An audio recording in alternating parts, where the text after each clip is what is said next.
കൂളിക്കുന്നൻ ചാത്തന് കരിനീലിയിലുണ്ടായ പുത്രൻ തന്നെയാണ് ഈ മായച്ചാത്തൻ. ഈ കൂളിക്കുന്നൻ ചാത്തൻ്റെ അടുത്തെത്തുമ്പോൾ കരിനീലിയെ അവിടെ ചെന്നാൽ, നമ്മൾ ഓരോ പ്രദേശത്ത് ഇപ്പോൾ കൊടുങ്ങല്ലൂരമ്മ, ഇത് മാടായിക്കാവിലൊന്നാലോ മാടായിക്കാവിലമ്മ, ഇതല്ലോ കരിനീലി അമ്മ കൂളിക്കുന്നിലെത്തിയപ്പോൾ കൂളിവാക എന്ന് വിളിക്കുകയാണ്. അപ്പോൾ ആ മായോൻ എങ്ങനെയാ വെച്ചാൽ അത് ഇടയന്മാരുടെ ദേവതയായിട്ടാണ് പറയുക. വ്യാസഭഗവാൻ നോക്കിയപ്പോൾ ഇതൊക്കെ അപജയം സംഭവിക്കുന്നതായിട്ടാണ് കണ്ടത്. അപജയം സംഭവിക്കുന്ന മൈൻഡ്, ഓർമ്മശക്തി. ഇപ്പം തന്നെ നമുക്കറിയാം, നമ്മൾ കൂടുതൽ കാര്യങ്ങൾ മെമ്മറി. എന്നാൽ വിശ്വാസപരമായിട്ട് അമ്മ ഏൽപ്പിച്ചു കൊടുത്തു. അപ്പോൾ അവിടെ വസൂരിമാല എന്ന് പറയുന്നത് പണ്ടത്തെ കാലത്ത് വലിയൊരു അസുഖമായിട്ട് പറയുക ഈ ചിക്കൻ ബോക്സ് വസൂരിയാണ്. അപ്പോൾ അമ്മയ്ക്ക് തന്നെ അത് അമ്മ ആ ഒരു കാരനീലി, കരിങ്കുട്ടി, വിഷ്ണുമായ, ഇങ്ങനെ ഇതൊക്കെ വെച്ചാരാധനയുടെ ഭാഗമായിട്ട് പല സ്ഥലങ്ങളിലും കാണാറുണ്ട്. ഇത് യഥാർത്ഥത്തിൽ ഏത് ആചാരത്തിന്, അതായത് ദക്ഷിണാചാരത്തിൽ തന്നെ നിൽക്കുന്നതാണോ എന്നൊരു ചോദ്യമുണ്ട്. അതോടൊപ്പം തന്നെ ഈ കൊടുങ്ങല്ലൂരിലൊരു വസൂരിമാല ബന്ധം, വസൂരിമാലയുമായി ബന്ധപ്പെട്ട് വലിയൊരു ബന്ധം ഇങ്ങനെ കൊടുങ്ങല്ലൂരിലും പല ശക്തിയേക്കാവുകളിലും നിലനിൽക്കുന്നുണ്ടായിരുന്നു. അപ്പം ആ ഒരു വസൂരിമാലയുമായിട്ടുള്ള ആ ഒരു രീതി എങ്ങനെയാണ്, ആ ഒരു കണക്ഷൻ എങ്ങനെയാണ് എന്നൊന്ന് പറയാൻ പറ്റുമോ? അതിപ്പോൾ അവിടുത്തെ ഒരു എന്താ പറയുക, ഒരു മിത്തോളജി അല്ലെങ്കിൽ അവിടുത്തെ ഒരു ധാരികനൊക്കെ ഉണ്ടായിരുന്നെന്ന് വെച്ചോളൂ. ധാരികനുമായി ബന്ധപ്പെട്ടിട്ട് അമ്മയ്ക്ക് വസൂരി ഉണ്ടാവുകയും ആ വസൂരി എന്താ വെച്ചാൽ പിന്നീട് ഒരു ദേവീഭാവത്തോട് കൂടിയിട്ട് അവിടുന്ന് കുടിയിരിക്കുകയും ചെയ്തു എന്നുള്ളതാണ്. അപ്പോൾ സ്വാഭാവികമായിട്ട് അതിനെ ഉപാസിക്കാൻ വേണ്ടിയിട്ട് അവിടെ തന്നെയുള്ളൊരു വിഭാഗത്തെ ഏൽപ്പിച്ചിരിക്കുകയാണ്. അവരാണ് ഇപ്പോഴും അതിൻ്റെ അവകാശികൾ. സമുദായം പറയാൻ നമുക്കറിയില്ല, അവരാണ് അതിൻ്റെ അവകാശികൾ. അവിടെ കൊടുങ്ങല്ലൂർ പ്രത്യേകത എന്താ വെച്ചാൽ, കൊടുങ്ങല്ലൂർ ഒന്നിനും അവിടെ ഒരു മേൽശാന്തിയും തന്ത്രിയൊന്നും ഇല്ല, ശരിക്കും പിന്നീട് വന്നതാണ്. ഓരോ ഭാഗത്തിനും ഓരോ ആചാര്യന്മാരാണ്. ഒരു മേൽശാന്തി എന്നൊക്കെ പറഞ്ഞാൽ എല്ലാതിൻ്റെ അവകാശം അവർക്ക് വേണ്ടേ. വാസൂരിമാളുടെ അവകാശം അവിടുത്തെ അടിയേക്കുണ്ടാവില്ല, വാസൂരിമാളുടെ ആളുകൾക്ക് അകത്തും അവകാശം ഉണ്ടാവില്ല, തവിടുമുത്തിയുടെ അവകാശം മറ്റവർക്കില്ല. അങ്ങനെ ഓരോരുത്തർക്കും കോഴിക്കല്ല് മൂടാനുള്ള അവകാശം വേറെ വിഭാഗത്തിനാണ്. അതിനുവേണ്ടി കോഴിക്കല്ല് മൂടുക എന്ന് മാത്രമേ ഉള്ളൂ. അവിടെ കോഴീനെ വാങ്ങി പിടിച്ചിട്ട് കാര്യങ്ങൾ നടത്തണമെങ്കിൽ അവിടെയുള്ള അവകാശം വേറെ ആളുകൾക്കാണ്. അപ്പം അങ്ങനെ വ്യത്യസ്തമായിട്ടുള്ള പുരോഹിതന്മാരാണ് അവിടെയുള്ളത്. ഓരോരുത്തർക്കും അമ്മ കൽപ്പിച്ച് നൽകിയ അധികാരമായിട്ട് അവർ പറയണത്. അതിൻ്റെ ഹിസ്റ്ററിയൊക്കെ വേറെ തന്നെയാണ്. രാജപാരമ്പര്യങ്ങളിലൂടെയും കൈവഴികളിലൂടെയൊക്കെ വന്നു പോയതാണ്. എന്നാൽ വിശ്വാസപരമായിട്ട് അമ്മ ഏൽപ്പിച്ചു കൊടുത്തു. അപ്പോൾ അവിടെ വസൂരിമാല എന്ന് പറയുന്നത് പണ്ടത്തെ കാലത്ത് വലിയൊരു അസുഖമായിട്ട് പറയുക ഈ ചിക്കൻ ബോക്സ് വസൂരിയാണ്. അപ്പോൾ അമ്മയ്ക്ക് തന്നെ അത് അമ്മ ആ ഒരു യുദ്ധത്തിൽ അമ്മ പരാജയപ്പെടാൻ വേണ്ടി ഉണ്ടായതാണ്. വസൂരിയായിട്ട് പ്രവർത്തിച്ചു ധാരികൻ്റെ ആളുകൾ വസൂരിയായിട്ട് പ്രവർത്തിക്കുമ്പോൾ സ്വാഭാവികമായിട്ടും ധാരികൻ്റെ ഭാര്യയുമായിട്ടൊക്കെ ബന്ധപ്പെട്ട. അപ്പോൾ എന്താ വെച്ചാൽ അതെന്ത് ചെയ്തു, നമ്മൾ ആരൊരാൾ കൊറോണയൊക്കെ ദേവിയായിട്ട് ആരാധിക്കാൻ പാടില്ല, തെറ്റൊന്നുമില്ല, ഈ ധർമ്മം അതിനൊക്കെ ഉൾക്കൊള്ളുന്ന. അതെന്ത് ചെയ്തു, നേരെ ശരീരത്തിൽ നിന്നെടുത്ത് അനുഗ്രഹമാക്കി മാറ്റി. അപ്പോൾ ആ ഒരു വസൂരി വരാതിരിക്കാൻ, ഭീകരമായിട്ടുള്ള അസുഖങ്ങൾ വരാതിരിക്കാൻ വേണ്ടി വെച്ചതായിട്ടാണ് നമുക്ക് അവിടെ നിന്നുള്ള അറിവായിട്ടാണ്. അതെന്ന് വെച്ചാൽ കേവലം ഇനിയിപ്പോൾ ഒരു ആത്മീയതയ്ക്ക് കടന്നു പോവുകയാണെങ്കിൽ ഏതൊരു വിധത്തിലുള്ള ഒരു നെഗറ്റീവായിട്ടുള്ള ചിന്തകളോ അല്ലെങ്കിൽ അസുഖങ്ങളോ എന്തുമാകാം നമ്മളെ ബാധിക്കുന്ന അത്തരം കാര്യങ്ങളൊക്കെ ഉണ്ടെങ്കിൽ അതെല്ലാം തീർത്ത് തരുന്ന സാക്ഷാൽ പരാശക്തിയുടെ മറ്റൊരു ഭാവമാണ് വസൂരിമാല. അത് പല കുടുംബങ്ങളിലും അത് ആരാധിക്കപ്പെടുന്നുമുണ്ട്. തീർച്ചയായിട്ടും. അവസാനമായി രണ്ട് കാര്യങ്ങൾ, അതായത് ഈ കാരനീലി, കരിങ്കുട്ടി, വിഷ്ണുമായ, ഇങ്ങനെ ഇതൊക്കെ വെച്ചാരാധനയുടെ ഭാഗമായിട്ട് പല സ്ഥലങ്ങളിലും കാണാറുണ്ട്. ഇത് യഥാർത്ഥത്തിൽ ഏത് ആചാരത്തിന്, അതായത് ദക്ഷിണാചാരത്തിൽ തന്നെ നിൽക്കുന്നതാണോ എന്നൊരു ചോദ്യമുണ്ട്. അതുപോലെ തന്നെ നമ്മുടെ മന്ത്രവാദം, ഈ ബാധ ഒഴിപ്പിക്കുക എന്ന് പറയുന്ന ഒരു കാര്യമുണ്ടല്ലോ, ഈ ബാധ ഒഴിപ്പിക്കലിന് യഥാർത്ഥത്തിൽ തന്ത്രമാണോ അത് നല്ലത്, ഇനി അതല്ല തന്ത്രയല്ല മറ്റ് മേഖലകളാണോ കുറച്ചുകൂടെ നന്നായി അത് ചെയ്യാൻ പറ്റുക എന്നൊരു കാര്യമുണ്ട്. എന്താണ് ഓക്കെ ഇവിടെ അങ്ങയുടെ ഫസ്റ്റ് ചോദ്യം, കാരനീലി അല്ലെങ്കിൽ കരിനീലി, ഈ കരിങ്കുട്ടി, വിഷ്ണുമായ, ഇതൊക്കെ എന്താണ് സമ്പ്രദായം എന്നുള്ളതാണ്. തീർച്ചയായിട്ടും അതൊരു മലബാര സമ്പ്രദായമാണ്, അത് ശുദ്ധ മലബാര സമ്പ്രദായമാണ്. അപ്പോൾ അത് ഈ കല്ലടിക്കോടൻ മലബാര പാരമ്പര്യത്തിൽ വന്നിട്ടുള്ളത് തന്നെയാണ്. ഇവിടെ അത് വൈഷ്ണവം അല്ല അതിൻ്റെ ഭാവം, അല്ലെങ്കിൽ ദക്ഷിണമാർഗ്ഗമല്ല, വാമപദ്ധതിയാണ്. വാമപദ്ധതി പറയുമ്പോഴും ഇന്ന് നമ്മൾ തറവാടുകൾ ഉപയോഗിക്കുന്നത് വാമപദ്ധതിയല്ല, അതൊരു മിക്സഡ് സമ്പ്രദായമാണ്. കാരണം ഈ കരിനീലി സമ്പ്രദായത്തിൻ്റെ യഥാർത്ഥ വശം ഒരു വീട്ടിൽ ചെയ്യാൻ പറ്റില്ല. അത് സാധനാകാലത്തുള്ളതാണ്. അപ്പോൾ അത് ഒരു വീട്ടിൽ ചെയ്യാൻ പറ്റില്ല.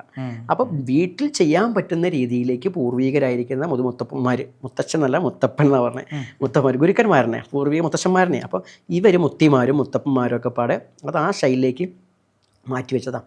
ഇവിടെ കരിനീലി പെറ്റ മകനാണ് ആദിമാൻ കരിങ്കുട്ടിയാണ്. ആദിയിൽ പെറ്റത് കരിങ്കുട്ടീനെയാണ്. ആ കരിങ്കുട്ടിക്ക് താഴെ പിറന്നാലും പറക്കുട്ടിയാണ്, അങ്ങനെ പറയാം. അപ്പോൾ എന്താ വെച്ചാൽ ഇവിടെ ഒരു വിഷയം എന്താ വെച്ചാൽ, അപ്പോൾ വിഷ്ണുമായ ആരാന്നുള്ളത് വരും. വിഷ്ണുമായ പലപ്പോഴും നമ്മളുടെ ഒരു തൃശ്ശൂർ ജില്ലയുമായി ബന്ധപ്പെട്ട് വിഷ്ണുമായ ഇവിടെയുള്ളത് കൂളി വാഗിക്ക് സാക്ഷാൽ വെച്ചാൽ പരാശക്തി പാർവതി കൂളിവാകയായപ്പോൾ പരമേശ്വരനുണ്ടായ കുട്ടിയാണെന്നും അത് വിഷ്ണുവിൻ്റെ മായ കൊണ്ടുണ്ടായിരുന്നു, അല്ലെങ്കിൽ വിഷ്ണുവിൻ്റെ മായ കൊണ്ട് അനുഗ്രഹം കിട്ടി, ഇങ്ങനെ പല രീതിയിൽ പറയപ്പെടുന്ന രീതിയുണ്ട്. സത്യത്തിൽ അതൊരു വൈഷ്ണവ ശൈവ കയ്യേറ്റമാണ്. മലവാരത്തിൽ വിഷ്ണു ശിവനൊന്നുമില്ല. അത് നമ്മളിതിനു മുമ്പ് ഒരു തവണ പറഞ്ഞിട്ടുണ്ടായിരുന്നു. അത് പ്രേക്ഷകർ നമ്മളെ ഇതിനു മുമ്പ് കേട്ടിട്ടില്ലെങ്കിൽ അതൊക്കെ കേൾക്കാൻ വേണ്ടി ശ്രമിക്കുക. ഇതിൽ തന്നെ നമ്മൾ പറഞ്ഞിട്ടുണ്ട്. അപ്പോൾ അത് പറഞ്ഞ പോലെയാണ് ഇതിൽ കൂളിക്കുന്നൻ ചാത്തന് കരിനീലിയിലുണ്ടായ പുത്രൻ തന്നെയാണ് ഈ മായച്ചാത്തൻ. അപ്പോൾ അതെന്താ സംഭവിച്ചാൽ ഈ കരിനീലി കൂളി വനത്തിലെത്തുമ്പോൾ അവിടെ കൂളിക്കുന്നൻ ചാത്തൻ്റെ കാടാണ് കൂളിവനം എന്ന് വിളിക്കുന്നത്. ഈ കൂളിക്കുന്നൻ ചാത്തൻ്റെ അടുത്തെത്തുമ്പോൾ കരിനീലിയെ അവിടെ ചെന്നാൽ, നമ്മൾ ഓരോ പ്രദേശത്ത് ഇപ്പോൾ കൊടുങ്ങല്ലൂരമ്മ, ഇത് മാടായിക്കാവിൽ വന്നാലോ മാടായിക്കാവിലമ്മ, ഇതല്ലോ കരിനീലി അമ്മ കൂളിക്കുന്നിലെത്തിയപ്പോൾ കൂളിവാക എന്ന് വിളിക്കുകയാണ്. അങ്ങനെ ഉണ്ടായ ആ കുട്ടിച്ചാത്തൻ, കരിങ്കുട്ടിച്ചാത്തൻ, ആദ്യ പിറന്നവൻ്റെ ബാലഭാവമാണ് കുട്ടിച്ചാത്തൻ. ഇപ്പോൾ വടക്കൻ കേരളത്തിലെ ചാത്തപ്പൻ, കുട്ടിച്ചാത്തൻ, അത് എന്താ വെച്ചാൽ അവിടെ മനക്കാർ ഓൾറെഡി എന്താ വെച്ചാൽ നമ്മൾ പറയാറ് നാടൻ സമ്പ്രദായത്തെ അവർക്ക് പ്രത്യേകിച്ച് പറയാൻ പറ്റാണ്ടായപ്പോൾ കുട്ടിശാസ്തായും അപ്പോൾ പുലയ സ്ത്രീയിൽ നമ്പൂതിരിക്കുണ്ടായ കുട്ടി എന്നൊക്കെ പറഞ്ഞ രീതിയാണ്. അത് അതിലേക്ക് പോകുന്നില്ല നമ്മൾ വിവാദമുണ്ട. പക്ഷെ മറിച്ച് ഇവിടെ കരിങ്കുട്ടിയുടെ ബാലഭാവമാണ് യഥാർത്ഥത്തിൽ മലവാരത്തിലെ കുട്ടിച്ചാത്തൻ. അത് മായ കുട്ടിച്ചാത്തനാണ്, മായം കാട്ടുന്ന കുട്ടിച്ചാത്തനാണ്. ഈ കുട്ടിച്ചാത്തൻ ബാലഭാവത്തിൽ നിന്ന് വളരുമ്പോഴാണ് പപ്പറത്താടിയും പരുന്തിൻ മീശയൊക്കെ വെച്ച് വരുന്ന ആ ഒരു കരിങ്കുട്ടി വരുന്നത്. സത്യത്തിൽ യഥാർത്ഥ മലവാരത്തിൽ കരിങ്കുട്ടി അല്ലെങ്കിൽ മായ കുട്ടിച്ചാത്തൻ ഈ പോത്തുംപുറത്തിരിക്കുന്നത് തന്നെയാണ്. പക്ഷെ തൃശ്ശൂരിക്ക് വരുമ്പോൾ കാളപ്പുറത്ത് കരിങ്കുട്ടിയും പോത്തും പുറത്ത് മായക്കുട്ടിയും വരും. ഇവിടെ പോത്തും പുറത്ത് ഇരിക്കുന്നത് കരിങ്കുട്ടിയാണ്, അല്ലെങ്കിൽ ബാലഭാവമാണ് നമ്മൾ പറഞ്ഞു. പക്ഷെ കാളപ്പുറത്ത് ഇരിക്കുന്നതിനെ പല്ലടിക്കോട് മലബാർ സംഭവത്തിൽ കാളഭൈരവൻ എന്നാണ് പറയുക. കാളഭൈരവൻ അത് വടക്കൻ കേരളത്തിൽ പല ഭാഗത്തും നോക്കിയാൽ കാളഭൈരവന് വേറെ തന്നെ കാണാൻ പറ്റും. ഭൈരവൻ അപ്പോൾ അതിലുണ്ടോ? അത് മറ്റതിലേക്കല്ല. ഭൈരവന്മാരും അഘോരന്മാരും എന്താ വെച്ചാൽ ഈ പറഞ്ഞത് കല്ലോല ഭൈരവൻ, നല്ലോല വരും, മൂർത്തി വരും, വീരഭൈരവൻ, ധീരഭൈരവൻ വരും, അങ്ങനെ എന്താ പറയുക ഒരുപാട് ഭൈരവന്മാരെ പേരെടുത്ത് പറയും. അപ്പോൾ അതൊക്കെ പണ്ടേ ഉണ്ട്, ഇതൊക്കെ ഒന്ന് തന്നെയല്ല. അപ്പോൾ അതുകൊണ്ട് എന്താ വെച്ചാൽ ഈ കണക്ഷൻ്റെ ഒരു ആവശ്യമില്ല, ശൈവവും വൈഷ്ണവവും ചേർക്കേണ്ട ആവശ്യമില്ല. അതിൻ്റെ സമ്പ്രദായവും പറഞ്ഞു ഇങ്ങനെയാണ്. ഇനി അല്ല, ഈ മായ എന്ന ശബ്ദം, മായ എന്ന് പറഞ്ഞാൽ നമ്മളിന്നിപ്പോൾ മായ പറഞ്ഞാൽ മായം എന്നുള്ളൊരു മാജിക്കൽ മായം, അങ്ങനെയുള്ള മായയുടെ മായ, ഇതൊക്കെയാണ് നമ്മൾ കരുതുന്നത്. സത്യത്തിൽ തമിഴ് സംസ്കാരത്തിൽ മായ എന്ന് പറഞ്ഞാൽ മാൽ എന്ന വാക്കുന്നുണ്ടായി എന്നാണ് പറയുക.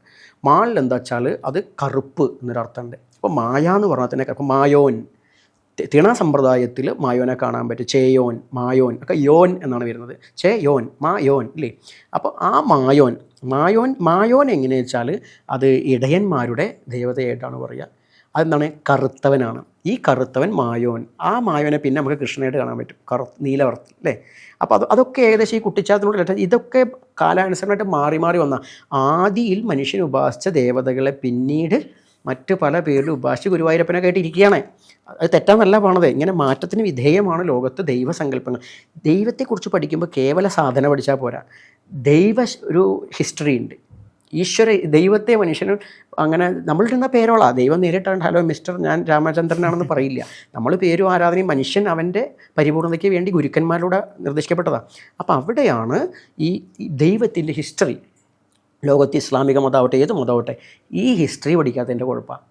ഹിസ്റ്ററി പഠിച്ചാലാണ് ഞാൻ ഇവിടുന്ന് വന്നാൽ അറിയാം. അപ്പോൾ ഇവിടെയാണ് ഇതൊക്കെ ഒന്നിൻ്റെ വകഭേദങ്ങളാണ്. അത് ശുദ്ധ വാമാചാരത്തിൽ ആരാധിക്കുന്നത്. ഇപ്പോൾ മിക്സഡ് എന്നാൽ പരിപൂർണ്ണമായിട്ട് ഒരു മിക്സഡ് അല്ല, എന്നാൽ പോലൊരു രീതിയിലാണ് ആരാധിച്ചു പോകുന്നത്. ദക്ഷിണമാർഗമല്ല ആ സമ്പ്രദായത്തിൽ എന്താ പറയുക. അപ്പോൾ ഇതാണ് ഇതിൻ്റെ ഒരു സമ്പ്രദായ രീതി ഉള്ളത്. പിന്നെ അങ്ങോട്ടൊരു ചോദ്യം, എൻ്റെ ചോദ്യം എന്ന് പറഞ്ഞാൽ ഈ പറയുന്നത് പോലെ നമ്മുടെ ഈ ബാധകൾ ഒഴിപ്പിക്കുമല്ലോ. ബാധകൾ ഓക്കെ, ഞാൻ മറുപടി പറയാം. ഇവിടെ ബാധ ഒഴിപ്പിക്കാൻ തന്ത്രമാണോ അല്ലെങ്കിൽ വേറെ എന്തെങ്കിലും പദ്ധതികളാണോ നല്ലതെന്നാണ് ചോദിച്ചത്. ഒന്ന്, തന്ത്രം എന്ന് പറഞ്ഞു കഴിഞ്ഞാൽ ബാധയും ഭൂതമൊന്നുമല്ല. തന്ത്രം എന്ന് പറഞ്ഞു കഴിഞ്ഞാൽ ഷഡാധാരങ്ങളിലൂടെ, ആധാരചക്രങ്ങളുടെ പുലാധാരത്തിൽ അല്ലെങ്കിൽ മൂലാധാരത്തിൽ ഉറങ്ങിക്കിടക്കുന്ന ജീവശക്തിയെ അത് ശ്വാസഗതി കൊണ്ട് മന്ത്രം എന്താ വെച്ചാൽ അതിനുള്ളൊരു ഉപാധി മാത്രമാണ്. ഓരോ ആധാരത്തിലും അക്ഷരങ്ങളുണ്ട്. വാശാശ്വാസമുണ്ട്, മൂലാധാരത്തിലും അതുകൊണ്ട് ഓരോ അക്ഷരങ്ങളുണ്ട്. ആ അഹം ഷം എന്നൊക്കെ പറയും ഇവിടെ എത്തുമ്പോൾ. പിന്നെ വീണ്ടും അക്ഷരങ്ങൾ ശിരസിൽ ആവർത്തിക്കും. ഈ അക്ഷരങ്ങൾ മന്ത്രത്തിൽ ജപിക്കുമ്പോൾ ഓരോ ആധാരത്തിലും വൈബ്രേഷൻ ഉണ്ടാവും. അതുകൂടാതെ ഈ പിംഗള നാഡികളിലൂടെ ശ്വാസത്തെ കടത്തി വിട്ടിട്ട് അതിനെ രോധിച്ചുകൊണ്ട് തടഞ്ഞുകൊണ്ട് നേരെ ആ കുണ്ടലിനി ശക്തിയിൽ വെച്ചിട്ട് അതിനെ സുഷുമ്ന വഴി ബ്രഹ്മനാഡി വഴി ശിരസിലേക്കും ആ ബോധതലത്തിലേക്ക് ഉയർത്തുന്ന ഒരു ടെക്നിക്കാണ് തന്ത്രം. ഇവിടെ ബാധയും ബോധമൊന്നുമില്ല. ഇത് തന്നെയാണ് ക്ഷേത്രത്തിൽ നടക്കുന്ന തന്ത്രപ്രതിഷ്ഠാദി കാര്യങ്ങൾ. അത് നേരത്തെ നമ്മൾ ബലി വിഷയം പറഞ്ഞതാ പറഞ്ഞത്. അല്ലാണ്ട് ഇതിൽ ബാധയൊന്നുമില്ല. അപ്പോൾ ചോദിക്കുക, അല്ലല്ലോ സുദർശനമൊക്കെ നടത്താറുണ്ടല്ലോ തന്ത്രിമാർ വന്നിട്ട്, അല്ലെങ്കിൽ പരിഹാര കർമ്മങ്ങളുണ്ടല്ലോ. അത് എന്ത് പരിഹാരം ചെയ്താലും ശരി അത് മാന്ത്രികമാണ്. അതിൽ ഒരു കാര്യം ചോദിക്കാം, അങ്ങനെയുള്ള മാന്ത്രികത്തിൽ ഈ പറയപ്പെടുന്ന ഈ സംസ്കൃതപരമായിട്ടുള്ള മന്ത്രങ്ങളെ കൊണ്ട് സാധാരണ ഇപ്പോൾ ദക്ഷിണാമാർഗത്തിലൊക്കെ ചെയ്യുന്ന പൂജയാണോ, അതോ അല്ല ഇന്നിപ്പോൾ മാന്ത്രികം എന്ന് പറഞ്ഞാൽ മലയാള ക്രമമാണോ ബെറ്റർ? എനിക്ക് തോന്നുന്നു അങ്ങ് അതാവും ഉദ്ദേശിച്ചിട്ടുണ്ടാവുമെന്ന് തോന്നുന്നുണ്ട്, അല്ലെങ്കിൽ പ്രേക്ഷകർ ഉദ്ദേശിച്ചത് അങ്ങനെ ആയിരിക്കാം. അപ്പോൾ അവിടെയാണ് ഇവിടെ എന്താ വെച്ചാൽ പലപ്പോഴും എഫക്റ്റീവ് ആവുന്നത് നാടൻ സമ്പ്രദായമാണ്. മറ്റൊരു പരിധി വരുന്നുണ്ട്. കാരണം എന്താ വെച്ചാൽ അവിടെ അനുകൽപ്പ വിധിയാണ് ദക്ഷിണമാർഗ്ഗം എടുക്കുന്നത്, പ്രത്യക്ഷ വിധിയല്ല. പ്രത്യക്ഷ വിധിയല്ല. നമ്മൾ മെഡിസിൻ എടുക്കുന്ന പോലെ തന്നെ ഒരു ഫുൾ ഡോസ് എടുത്തു കഴിഞ്ഞാൽ നമുക്ക് അസുഖം മാറും. പക്ഷെ നമ്മൾ എടുക്കാൻ നമ്മൾ ശരീരത്തിൻ്റെ കാര്യങ്ങൾ വെച്ചുകൊണ്ട് നമ്മൾ മെഡിസിൻ അതിൻ്റെ ഇത് കുറച്ചാൽ എങ്ങനെ ഉണ്ടായിരിക്കും? സ്വാഭാവികമായിട്ട് കുറച്ച് ടൈം എടുക്കില്ലേ? ഇവിടെയാണ് ഒരു ബാധാദോഷമൊക്കെ ഉണ്ടെങ്കിൽ കൃത്യമായിട്ട് എന്താ പറയുക, ബാധ ആവാഹിക്കാനാണല്ലോ ശരി, ബാധ അപ്ലൈ ചെയ്യാനാണല്ലോ ശരി, നാടൻ സമ്പ്രദായങ്ങളാണ് എഫക്റ്റീവ് ആവുക. കാരണം നാടൻ സമ്പ്രദായത്തിൽ നിന്ന് വ്യതിചലിച്ചുകൊണ്ട് മറ്റൊരു സമ്പ്രദായത്തിനെ പറ്റിയത് അത് കുറച്ചുകൂടി അവരെന്ന് വെച്ചാൽ ഈ ഒരു ആർട്ടിഫിഷ്യലാണ്. നാടൻ സമ്പ്രദായങ്ങൾ അത് പ്രകൃതത്താണ്. കാരണം അവർ കുറച്ചുകൂടി പ്രകൃതിയോട് നെഞ്ചത്തൊക്കെ അടിച്ച് വിളിക്കണ നേരത്തെ നമുക്ക് ഇതെന്താ അങ്ങനെയൊക്കെ തോന്നും. കുറച്ചുകൂടി അതിനെ വിളിക്കുമ്പോൾ ഉള്ളുന്ന വിളി വരുന്നത് എൻ്റെ ദൈവേ ഒരു വായുകൊണ്ട് പറയുന്നത്. അത് ഒരു ഉദാഹരണം പറഞ്ഞാൽ നമ്മൾ ശ്രീകൃഷ്ണപുരത്ത് സിനിമ കാണുന്ന നേരത്ത് ബാൽക്കൻ നായർ കടന്നു വരുന്നൊരു ഭാഗമുണ്ട്. ബാൽക്കൻ നായർ കടന്നു വരുന്ന സമയത്ത് അദ്ദേഹം വാ പൊളിച്ച് പറയുന്നുണ്ട്, ബഹളം വെക്കണ്ട, ഞാൻ ഇവിടുത്തെ പണ്ടത്തെ മുത്തശ്ശിയുടെ തലമുറയിൽപ്പെട്ട ആളാണെന്ന് പറയുന്നുണ്ട്. ഈ രീതിയാണ്. അതായത് ഒക്കെ പ്രത്യക്ഷത്തിൽ നമുക്ക് പറയും കാണിക്കും ചെയ്യുകയൊക്കെ ചെയ്യണം, കാണാൻ പറ്റും. അതുകൊണ്ട് അത് പെട്ടെന്ന് പ്രകൃതിയിൽ എഫക്റ്റ് ചെയ്യും. പ്രകൃതിദത്തമായിട്ട് പോകണമായിരിക്കണം ഉപാസന.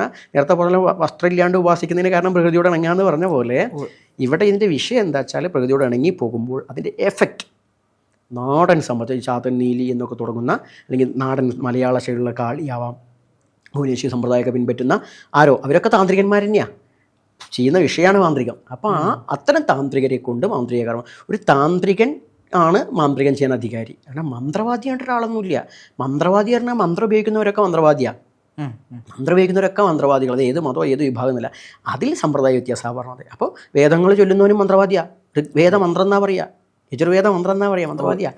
അപ്പോൾ അതുകൊണ്ട് മലയാളക്രമം വേദം. അപ്പോൾ ഇതിൽ മലയാളക്രമത്തിൽ നമ്മൾ ഈ ബാധയെ മറ്റുള്ള കാര്യങ്ങൾ ചെയ്യുമ്പോൾ എഫക്റ്റീവാണ്. അതിൻ്റെ ഫലം പെട്ടെന്ന് കാണാൻ പറ്റും. അതാ പറഞ്ഞത്, കൊടുക്കലും വാങ്ങലും നമുക്ക് ഫീൽ ചെയ്യും. മറ്റത് അങ്ങനെയല്ല. മറ്റത് പലപ്പോഴും സങ്കീർണം, ചിലവും കൂടുതലാണ്. മറ്റുള്ള പൂജാപദ്ധതികൾക്ക് ചിലവ് കൂടുതലാണ്.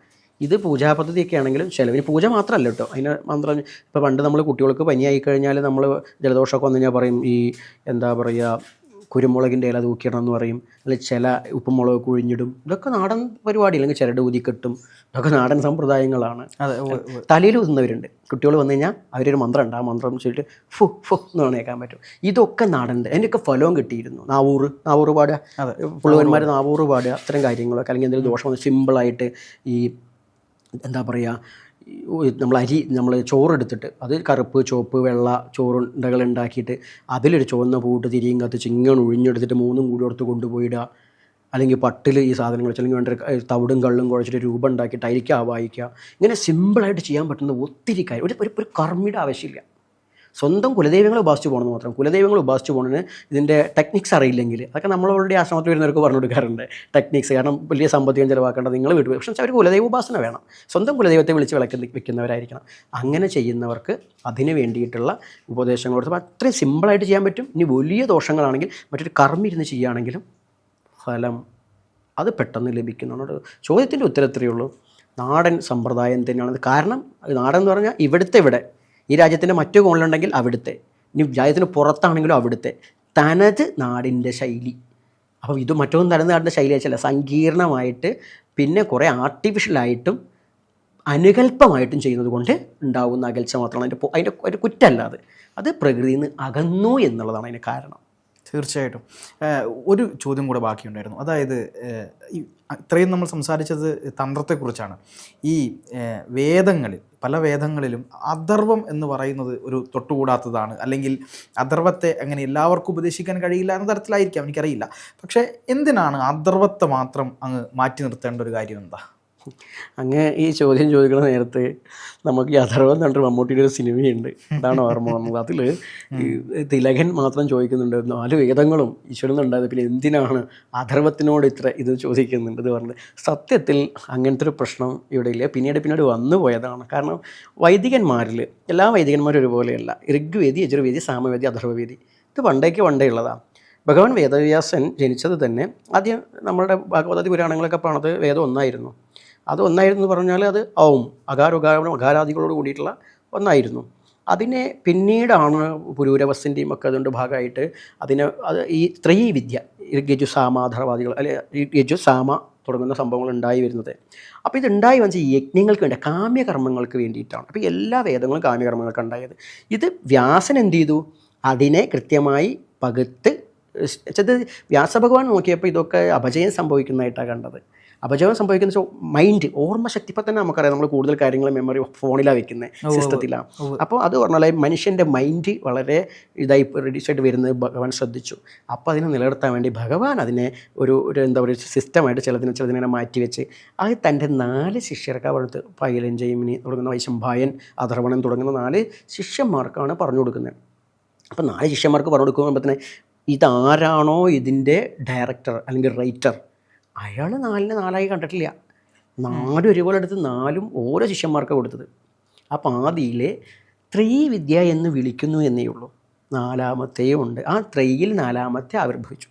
ഔം എന്ന് പറഞ്ഞാൽ ആ ഊം 3 അക്ഷരമേ ഉള്ളൂ. ഇതാണ് ത്രയീവിദ്യ. പക്ഷേ 3ഉം കൂടി ചേരുമ്പോൾ ഒരു ശബ്ദം വരുന്നില്ലേ, അതാണ് 4. അപ്പോൾ 3 എന്ന് പറഞ്ഞാൽ 4ാമത്തെ ഉണ്ട്. പക്ഷെ പിന്നീടൊരു തെറ്റിദ്ധാരണയാണ് അഥർവം തെറ്റ്. അതിന് കാരണം എന്താ വെച്ചാൽ ഋഗ് യജു സാമ അഥർവത്തിൽ ഈ ഈശ്വരനെക്കുറിച്ച് അങ്ങനെ ഈശ്വരീയമായ കാര്യങ്ങൾ, ആത്മീയമായ കാര്യങ്ങളാണ് പറയുന്നത്.